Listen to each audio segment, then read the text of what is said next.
First, tell yourself the truth. Yes, see it as it is, not worse than it is. Tell yourself the truth and deal with it. But the way to deal with it is say, what am I going to go for? There's got to be a compelling future. I got to come up with a vision for my life or a vision for my relationship. I've had terrible relationships, nothing's worked. Tell yourself the truth. I've made poor choices, or I told myself stories and gave myself excuses, or I've not had the courage, whatever it is. Get to the truth and then get yourself a vision for what you do want. Because you have to have something you're going to move towards. Does that make sense? Without a vision, people perish. It says in a very good book called The Good Book. And I know there are many good books, but that's a good one to take a look at. We need something to go for. We can deal with any problem today as long as there's something that we can look for in the future that we can strive for. It'll give us the emotional and psychological fuel, the juice, to keep moving forward. So you got to come up with a vision, and a way to do that, we'll call that step 4. Get a role model. You might get the vision from a role model, you might get the vision just from coming up with a new idea. But in order to figure out how to go from where you are to where you want to be, to close the gap from where you are to where you want to be, it's best to learn by other people's experience whenever you can. So get a role model, get their strategy, and go to work. Get into action. So I'll give you an example. Years ago, when I was first starting to try to figure out how to build myself financially, I grew up at a time when, just as I was starting to do well, this big recession happened. And I remember I was like 29, 30 years old, I think, and maybe 31. And I was doing okay, and then all of a sudden there were all these business challenges because we went through this severe recession back in those days. And I remember at the time everybody was downsizing and freaking out, and I thought, you know what? I don't want to just settle for this. I want to find a way to do well. Who's done well in really tough times? And so I started doing my homework. And in those days, you know, you didn't go out and use the internet the way you do today. You couldn't access all that information. We actually went to libraries and did research in traditional ways. I'm ancient enough to remember those days. And I started hearing about this man named Sir John Templeton.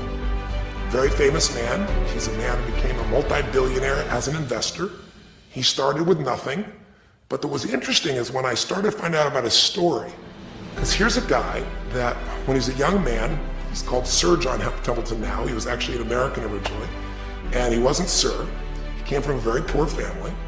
And he just decided that in his life, he wanted to not only do well financially, he wanted to do so well he could help other people at any level that he wanted.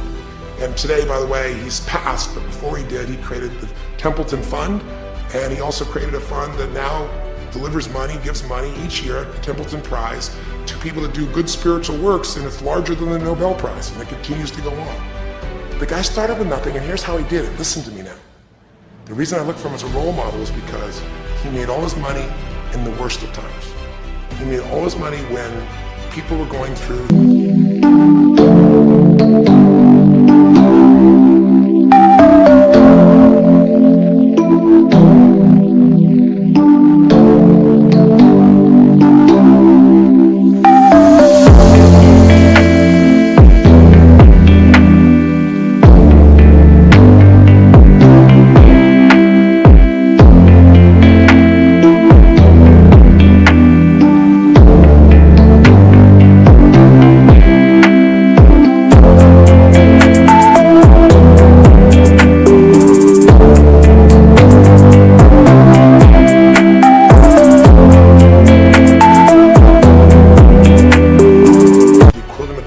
Recession or depression possible.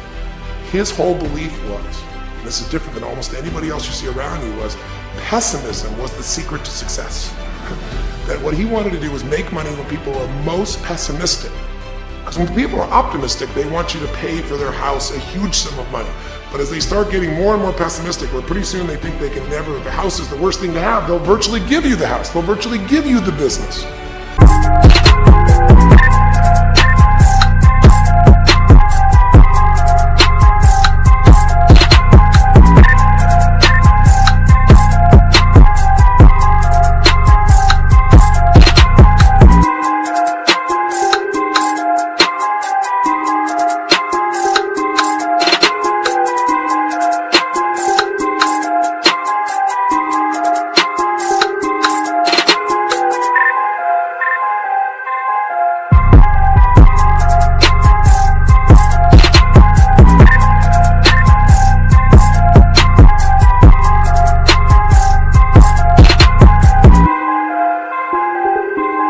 And so he made all his money starting in World War II.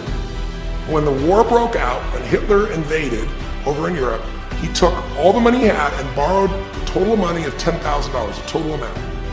He bought with $10,000 every stock on the New York Stock Exchange that was $1 or less that he thought might be useful, including some companies that looked like they're going to be bankrupt. But he did it when people were the most pessimistic.